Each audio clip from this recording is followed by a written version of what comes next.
The path to self-discovery. That's exactly how my wife justified going to a resort with her ex right before our wedding. So, I'm 30 years old and I live in Austin, Texas. I run a custom motorcycle shop, my own business that I built from the ground up. I didn't inherit anything. No big loans, no rich uncle, none of that. It started with a garage, a second-hand welding rig, a beat-up Craftsman toolbox, and a busted 1992 Honda Nighthawk that I tore apart and rebuilt from scratch just to prove I could. That first bike didn't sell for much, just $3,500. But the guy who bought it rode off grinning and came back a month later with his buddy, who wanted something similar. That was the start. Now, 9 years later, I've got a real shop just off South Congress. 5 employees. Orders booked out for 4 months. A CNC machine I swore I'd never afford. And a reputation for building machines that not only look like they came out of a post-apocalyptic movie, but also run like they were tuned by God himself. Despite how that might sound, I'm not flashy. I don't throw money around.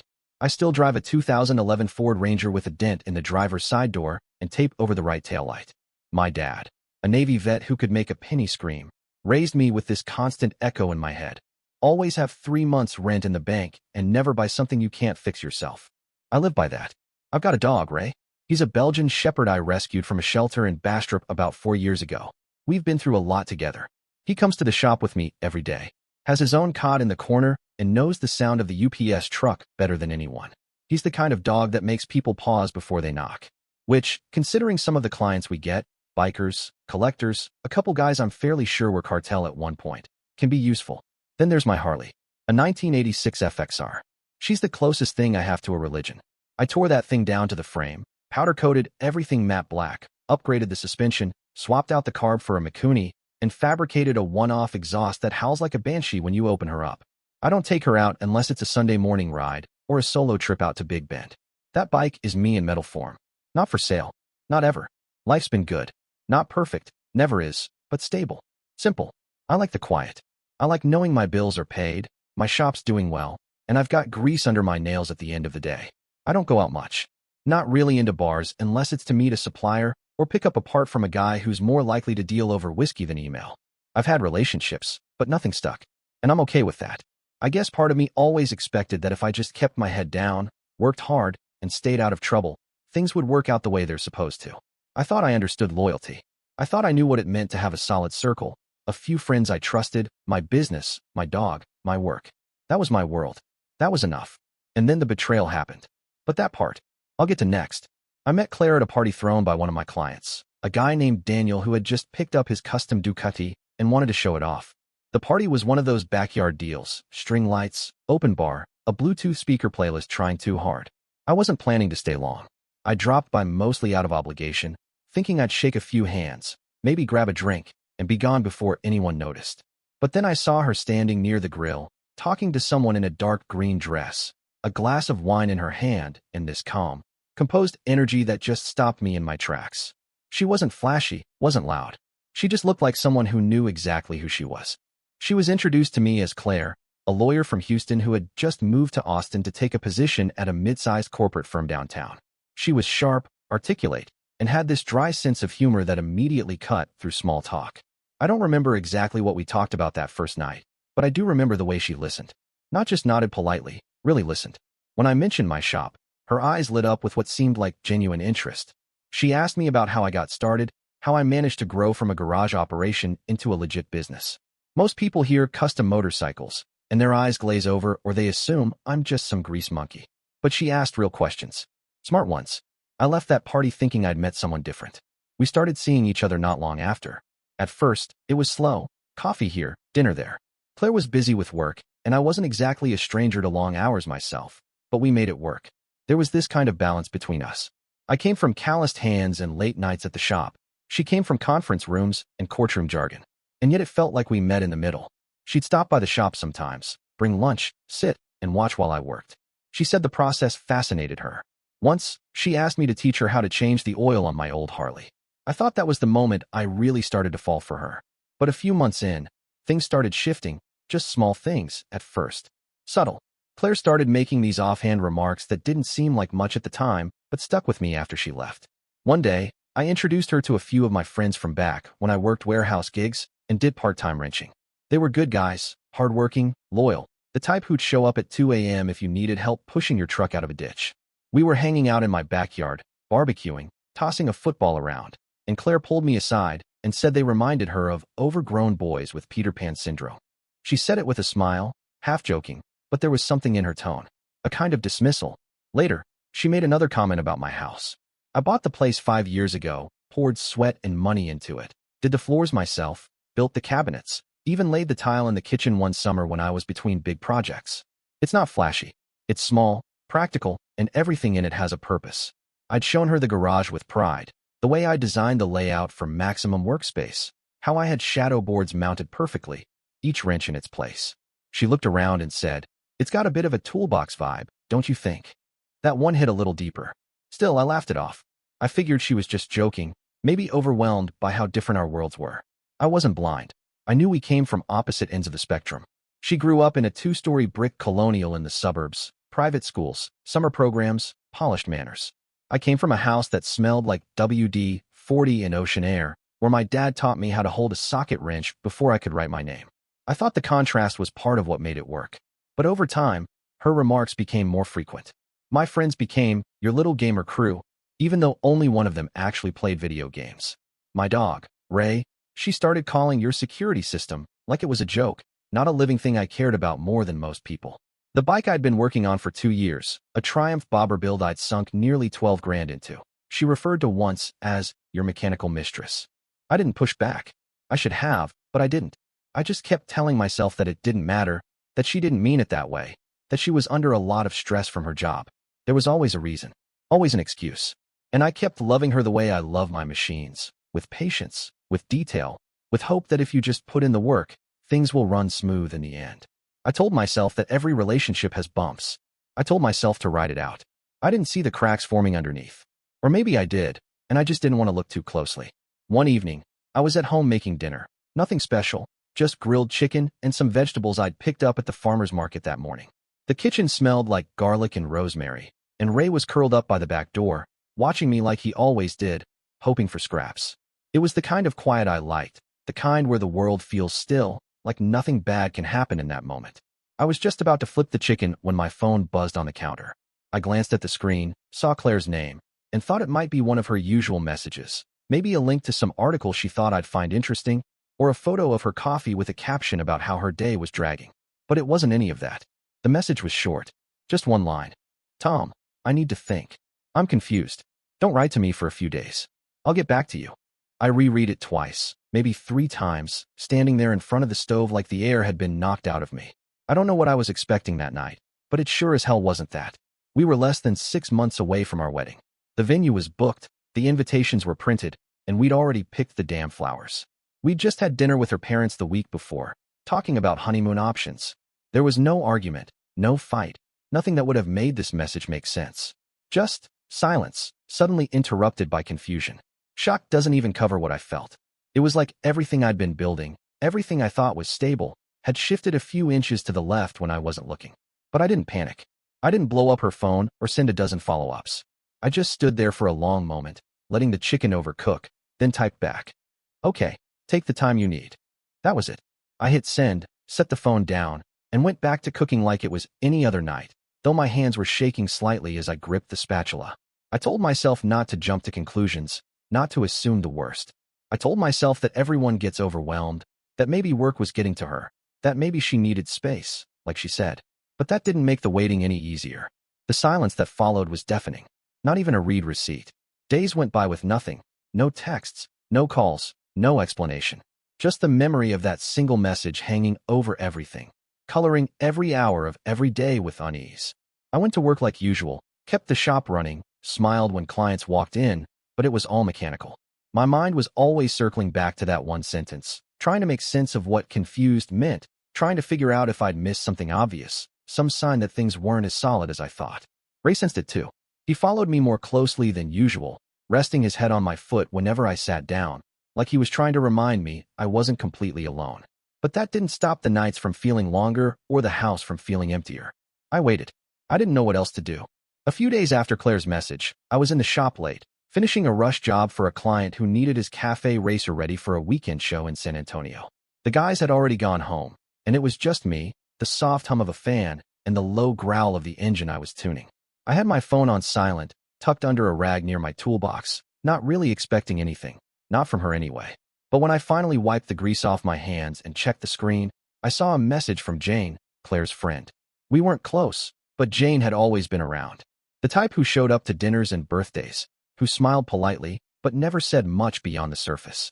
So when I saw her name, I figured it might be something about the wedding or some logistical detail Claire had forgotten to tell me. Instead, it just said, "Tom, you have to see this." I didn't even have time to wonder what she meant before the screenshots started coming in. The first one hit like a gut punch. It was Claire, unmistakably her, sitting on a beach chair with a cocktail in one hand, leaning into a guy I didn't recognize at first until I did. Adam, her ex, the one she'd once described as a phase, the one she swore had been part of a different life, years before me. He had his arm around her, his face pressed close to hers like there wasn't a damn thing between them. They looked relaxed, sun-soaked, smiling like they hadn't betrayed a single soul. The second screenshot was the worst. It was a shot from her Instagram's close friend story, clearly meant to be seen only by the people she trusted not to judge her. The caption read, "Sometimes you have to go back to the past to understand the future," in white text over an image of Claire and Adam clinking glasses, the ocean behind them glowing orange in the sunset. I stared at the screen for a long time. My first reaction wasn't anger. It was this cold, hollow feeling in my chest, like everything inside me had dropped out and I was just standing there empty. She said she needed space, needed time to think, and she'd gone to the beach with her ex instead. Not only that, but she'd documented it, shared it, framed it like some poetic journey of self-discovery. And I was just the fool still waiting in silence, still giving her the benefit of the doubt. I didn't reply to Jane. I didn't know what to say. I just sat down on the concrete floor next to my bike lift, the screenshots still glowing on my screen, and tried to process what the hell I was even looking at. Every instinct in me wanted to do something. Call Claire, confront her, drive out to wherever the hell they were and demand answers. But I didn't. I just sat there, jaw clenched, heart thudding in my ears, trying to remember the last real conversation we'd had, trying to find a version of her in my memory that made this make any sense. But that version of Claire, the one who asked about carburetors and said she loved my rough hands and kissed me slow in the mornings before work, was nowhere in those pictures. Whoever she was now, she wasn't the woman I was going to marry, and she definitely wasn't coming back from whatever beach she'd run to with even a shred of the truth. I didn't scream, I didn't send dramatic texts, and I didn't call Claire even once. Something inside me just shifted, like a switch flipped, and I knew there was nothing left to say. If she could sit on a beach with her ex and toast to the past while I was home waiting for her to figure herself out, then whatever we had wasn't real enough to salvage. So I started acting, silently but deliberately. I went through the wedding contract first. We'd put down a $9,000 advance for the venue, non-refundable of course, and I ate that loss without blinking. It stung, sure, but not as much as the idea of standing at that altar in a suit while she stood across from me full of secrets. I called the planner, canceled everything in one breath, and told her not to expect a reschedule. Next, I handled the apartment. Technically, it was in both our names, but I'd been the one covering rent since day one. Claire had always said her student loans made it tight for her, and I'd never questioned it. She'd moved into my world and never really paid her share. I called the landlord, explained the situation, and requested the locks be changed. She hadn't been home in over a week, and I wasn't about to let her waltz back in like nothing had happened. The locksmith showed up the next morning. While he worked, I boxed up everything that was hers. I didn't touch anything twice. Just went room to room, clearing drawers, closets, the bathroom cabinet with all her overpriced skincare stuff. I even went through the shelf above the fridge where she kept that stupid notebook she used to write in after fights. She once said it helped her process feelings constructively, so I never read it. Until then. There was one page that stopped me cold. It read, "Tom is stability, a future good father. Adam is passion, a shared past." My hands tightened around the spine as I closed it and placed it in the box with the rest. That line echoed in my head more than anything she'd ever said out loud. I was the plan. He was the fire. Her designer shoes, the earrings I bought her last Christmas, the necklace she made a big deal about, but never wore unless we were going out somewhere serious. They all went in. Even the coffee mug she insisted on using every morning with stupid quotes printed on them. They went too. I wasn't leaving anything behind that would make the place feel like she was still in it. Then there was the car. A white Mazda she drove everywhere, but technically it was mine. I'd bought it under my name when her credit came back so bad, she couldn't get approved even with a cosigner. The deal was, she'd pay me in installments every month. Sometimes she did, sometimes she didn't. and I let it slide because I thought we were building something together. Not anymore. I found the spare key, drove across town to where she'd left it parked in front of Jane's apartment, and took it back. I left no note, no warning, just unlocked the doors, slid behind the wheel, and drove it straight to my shop where I parked it in the back lot. She could ask Jane where it went. It wasn't revenge. It wasn't some petty grab. It was clarity. Everything I'd given her had been out of trust, and everything she gave me back was a lie. So I took what was mine and erased what wasn't. That apartment, the life we started building in it, it was no longer a place for us. It was just mine now. Quiet, clean, and hers no longer. 10 days later, just as I was starting to sleep through the night again, Claire came back. It was around 7 in the evening, just after I'd finished walking Ray and was settling in with a beer, the sun hanging low over the neighborhood like it was trying to avoid the inevitable. I heard the sound of keys jangling at the front door, followed by the distinct clack of her trying to turn the lock. Once, twice, a pause, then again, more aggressively. When the door didn't open, she banged on it with the flat of her palm. "Tom," she shouted. "What the hell is going on?" I stayed silent, just watching through the peephole. She tried the key one more time, then kicked the bottom of the door and yelled louder. "Why won't this open? Did you change the damn locks?" Her voice cracked at the end, and that's when I slid the chain lock into place and opened the door just wide enough for her to see me. Her hair was pulled back in a messy bun, and she looked tired, but more than that, she looked pissed. "What did you do?" she demanded, eyes wide and hands clenched into fists at her sides. I didn't raise my voice. I didn't even move. I reached behind me to the entry table and picked up my phone, pulled up the message thread from Jane, and turned the screen toward her.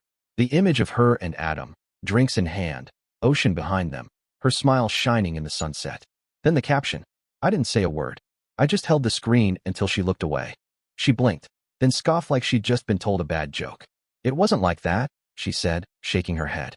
"Adam's been going through some really heavy stuff. I needed to talk to him. It wasn't romantic. It was a conversation between old friends. He's had emotional difficulties. He's not well." Her tone shifted, trying to sound composed, like she was the adult in the room and I was overreacting. I kept my voice steady. "The wedding is canceled. The car is for sale. You asked for space, Claire. I gave it to you." She blinked fast, the color draining from her face. "You can't be serious. Tom, you're not even going to talk to me first? You're just, what, making decisions like I don't even matter." I didn't respond right away. I watched her trying to pull herself together, switching tactics mid-sentence, looking for a way back into the room, into the conversation, into my life. But she'd already left. She just didn't realize it yet. "You disappeared," I said finally. "You didn't just ask for space. You asked for silence. You went on a vacation with the man you used to sleep with and broadcasted it like it was a revelation. You made your choice." She looked like she wanted to argue, but all that came out was a half-syllable and a stunned expression. She glanced past me into the apartment like she was searching for a piece of her life that might still be in there, but it was empty. Her things were gone. Her key was useless, and whatever version of us she thought she could come back to was already dismantled. I closed the door slowly, left the chain in place, and locked it without another word. Not even 10 minutes had passed after Claire stormed off before I heard it again. More banging at the door, this time louder, faster, angrier. I already knew who it was. Only one person had ever managed to outdrama Claire, and that was her sister Brooke. Sure enough, when I opened the door just a crack, there she was on the other side in full meltdown mode, hair flying, eyes wild, phone clutched in one hand like she was about to call reinforcements. She didn't waste time with greetings. "How could you do this to my sister?" she shrieked, voice rising like she wanted the whole block to hear. "She's been crying for days, Tom. Do you even care what she's going through? You changed the locks? You stole her car? Are you out of your mind?" I let her run with it. I didn't interrupt, didn't flinch, didn't even look surprised. I just stood there in the doorway with the chain still locked, leaning against the frame with my arms crossed, watching her burn through her script like it was opening night at some off-Broadway emotional circus. Claire must have called her the second she walked away, probably feeding her the kind of half-truths that make you sound like a victim in your own mess. When Brooke finally stopped long enough to breathe, I said, "Her belongings will be in the lobby downstairs tomorrow morning, boxed and labeled. If you don't take them, I'll be donating everything to charity by the end of the week." That hit her like a slap. She opened her mouth, probably to start another round, but no sound came out. She just stood there, blinking, like she couldn't decide if she wanted to scream again or start crying. I didn't wait to find out which it would be. I closed the door slowly and locked it behind me. Inside, Jake was sitting on the couch with a beer in one hand and Ray curled up at his feet. He'd shown up earlier to help me install a new ceiling fan, but when Claire arrived, he just sat back quietly, and let it unfold like live theater. As I walked into the living room, he raised his bottle and gave me a look. "You just avoided a major disaster, bro," he said, clinking his beer lightly against the edge of the coffee table. I didn't answer right away. I sat down next to him, picked up my own beer, and took a long, slow drink. No toast. No speeches. Just the quiet acknowledgement between two people who knew exactly how close I'd come to marrying the wrong person. The weeks that followed were quiet in the way a thunderstorm is quiet right before it hits. At first, I thought maybe that scene at the door with Brooke was the last of it. Maybe Claire would lick her wounds in silence and disappear from my life like smoke out the back of an exhaust pipe. But Claire was never the type to take consequences lying down. The call started first. Blocked numbers, strange area codes, voicemails filled with heavy breathing, muffled threats, and once, a slow whisper of my name followed by a laugh that didn't sound like hers, but somehow felt like her all the same. I ignored them. Changed my number. Didn't help. She must have passed it around like candy, because my work line started ringing too. People asking strange questions. "Are you the guy who locked his fiancée out on the street? Is it true you stole her car and kicked her out without warning?"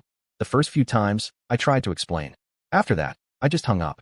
She tried to get into my shop one morning, just walked up like nothing had happened, and tried the front door before opening hours. I'd seen her through the security camera feed while I was in the back welding a swing arm. She looked calm, but it was that eerie calm, the kind that hides sharp edges underneath. When she realized the door was locked, she started knocking, then banging, then yelling. I didn't go out there. I didn't open the door. I just stood by the shop sink, wiping grease off my hands, listening to her voice get higher and thinner until she finally left. Then the rumors started.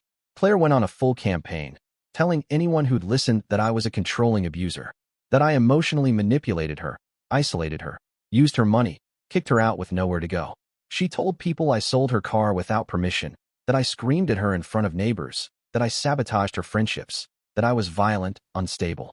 Her stories shifted every time she told them, always with just enough emotional tremble to make people lean in, just enough tears to keep people from asking the wrong questions.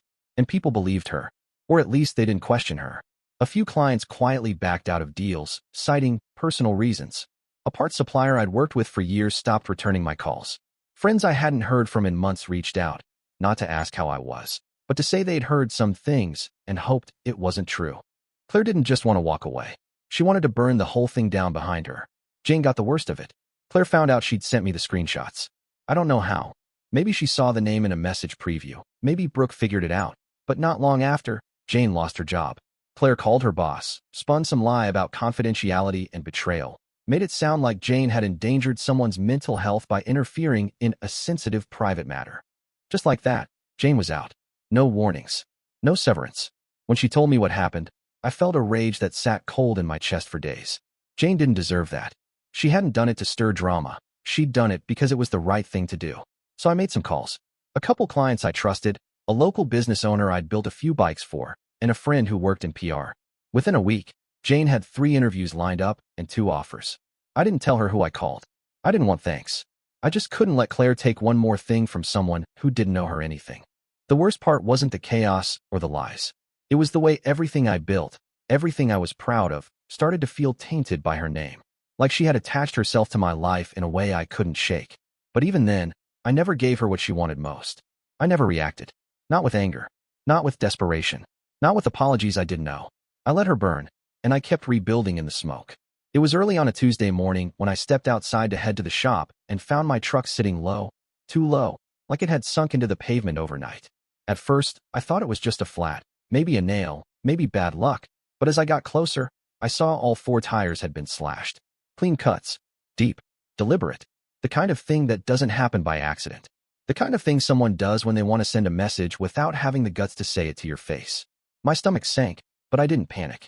I turned around, went back inside, and pulled up the camera feed from the small security cam I'd mounted on the front porch 2 weeks earlier.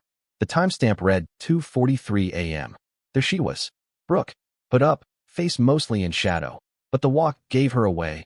Fast, heavy-footed, like she was always late to something. She crouched down next to the front tire with a kitchen knife and went to work like she'd done it before. Then she moved on to the back, then the other side. No hesitation, no looking over her shoulder. She didn't even bother to hide it. I saved the footage, backed it up to a flash drive, and called the police. The officer who came out was professional, took photos, asked a few questions, took my statement, and didn't flinch when I gave him the name. I could tell he'd seen worse. I handed him the flash drive, and he raised his eyebrows when he saw the footage. "That's pretty clear," he said. "You know her?" I nodded. "Ex-fiancée's sister." He just sighed and scribbled a note. Next came the insurance claim. Photos, forms, waiting on adjusters, the whole routine. For tires on an F-150 aren't cheap, especially when you run heavy-duty all-terrains, and I had clients waiting for deliveries that day. It was more than just an inconvenience. It was another shot aimed directly at my ability to function, another way to shake the ground under my feet. That afternoon, I had a full security system installed at the shop, motion lights, cameras, reinforced locks. Then I did the same at home. Cameras front and back, infrared night vision, all of it synced to my phone. I wasn't just protecting my property anymore. I was protecting my life from someone who clearly didn't care about lines or boundaries. I took the footage, the incident report, and everything I had on the previous harassment, calls, messages, the attempted entry at my shop, and met with a lawyer. She reviewed everything, made a few quiet sounds of disapproval, and told me I had more than enough to start the process for a restraining order. So we filed. I signed the papers, handed over the evidence, and walked out of her office feeling like I'd crossed into a new phase of this whole mess. It wasn't just emotional anymore. It wasn't just rumors or drama. It was physical, and now it was legal. The day of the hearing felt heavier than I expected. I wasn't nervous, not exactly, but there was a weight in my chest that had been building for weeks, like all the silence I'd endured was finally about to speak for itself. I arrived early, dressed the same way I would for a meeting with a client. Nothing flashy, just clean and professional. Jake offered to come with me, but I told him no. This was something I needed to stand in alone. Claire showed up 10 minutes before the session started. She brought her mother, of course, who walked 2 steps behind her like some kind of moral support entourage. Claire wore a soft beige dress, low heels, minimal makeup, the whole carefully curated image of someone delicate and misunderstood. She wouldn't even look at me as she sat down across the room. But I saw the way she held her phone in both hands, like a lifeline, fingers tapping the case out of habit. Nervous. When her name was called, she stepped up to the bench with her lawyer and launched into the version of events I had been expecting. She told the judge that everything had been blown out of proportion. That yes, she'd gone on a trip without telling me, but it wasn't cheating. It was a moment of confusion. She said, one mistake should not ruin a life. Her voice trembled just enough to seem sincere. She said I was vengeful, that I'd locked her out, humiliated her, and tried to destroy her reputation. Her lawyer backed her up, painting a picture of a man reacting with disproportionate force to an emotional situation. But when it was my turn, we didn't say much. We didn't need to. My lawyer submitted everything, screenshots of the Instagram posts, the messages Claire had sent before disappearing, the call logs from the unknown numbers, the police report, the camera footage of Brooke slashing my tires, and even the threats that had been forwarded from mutual friends. It was clinical, unemotional, undeniable. The judge took his time reviewing the files. There was a pause in the room, quiet except for the soft clicking of his pen against the desk. Claire was shifting in her seat now, her earlier calm unraveling by the second. Her mother looked straight ahead, stone-faced. When the judge finally spoke, his tone was firm but measured. He said the evidence clearly showed a pattern of harassment and escalating behavior. He acknowledged Claire's statements, but said that remorse for one mistake did not excuse what had followed. Then he read the ruling, a restraining order effective immediately for 3 years. No contact, no communication through third parties, no being within 500 feet of me, my home, or my workplace. Any violation would result in immediate legal consequences. Claire didn't say anything. She just stood there, hands trembling slightly, eyes on the floor. Her mother put an arm around her, but she shook it off. As they walked out, she glanced back for the first time, but I didn't return the look. I stayed where I was, grounded, quiet, and resolute. I hadn't shouted. I hadn't retaliated. I'd just told the truth and let it do what it needed to do. And for the first time in months, it felt like I could finally breathe. About a month after the hearing, I walked into the same jewelry store where I'd bought the engagement ring a year earlier and sold it without a second thought. The guy behind the counter recognized me, but he didn't say anything, just weighed the diamond, scribbled some numbers, and handed me a check. I took the money, walked out, and booked a trip to Italy that same afternoon. No announcements, no Instagram posts, no airport selfies, just me, a carry-on bag, and the kind of silence that doesn't ask for permission. I spent 10 days wandering through narrow streets in Florence, drinking coffee on quiet piazzas, riding a rented Ducati through the hills outside Bologna like I had nothing behind me and nothing ahead that needed rushing toward. I didn't check my phone unless it was for directions or a train schedule. No texts, no emails, no checking in. It felt like exhaling after holding my breath for a year. When I came back to Austin, the first thing I did was repaint the apartment. The off-white walls we picked together turned into dark gray and olive green. I replaced the furniture.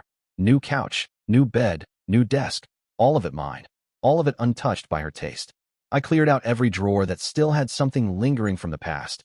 Even little things like the old corkboard with restaurant receipts and that mug she used for morning coffee. Gone. Not with bitterness, not with drama. Just gone. Jake stopped by one weekend to help me put up shelves. He brought Jane. Apparently, somewhere between the legal drama and late-night venting, they'd started seeing each other. I wasn't surprised. Jane always had this quiet, thoughtful energy, and Jake, for all his jokes, was one of the most solid people I knew. The three of us ended up eating takeout on the floor of my still half-furnished living room, and by the end of the night, we were laughing like none of the mess had ever happened. These days, we play Xbox together a few nights a week. Jane's surprisingly good at shooters. Jake complains about it constantly. Work exploded. After months of uncertainty, the clients started coming back. One by one, bikes rolled into the garage again. Triumphs, Harleys, old cafe racers with rusted tanks and decades of stories. Some of them had heard the rumors and waited for the dust to settle, but most of them just missed the work, missed the detail, missed what we built. The waiting list filled up fast, and I brought on a sixth employee to handle the load. I stopped worrying about reputation. The quality spoke louder than gossip ever could. And somewhere in the middle of all that, I met Sarah. She owns a small leather goods shop near South Lamar.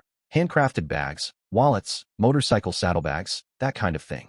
We met through a client, grabbed coffee one afternoon, and by the end of the week, we were riding together through the hill country.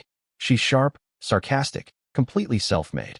And the first time she met Ray, he went straight to her like he'd known her his whole life. That told me more than any date ever could. She doesn't ask questions about the past, doesn't press, just shows up with her helmet in hand and a smile that doesn't need explaining. The house is quiet again, but this time it's not lonely. It's mine. In the end, what I came to understand is simple. When someone shows you who they really are, it's not your job to interpret it, soften it, or justify it. It's your job to act. Claire asked for space, and I gave it to her. Not just for a few days. Not until she figured herself out. I gave her space in the only form that truly mattered. Permanent. I don't regret walking away. I regret waiting as long as I did to see what was right in front of me. I let excuses blur what should have been clear. But once I moved, I didn't look back. I kept my focus on what was real.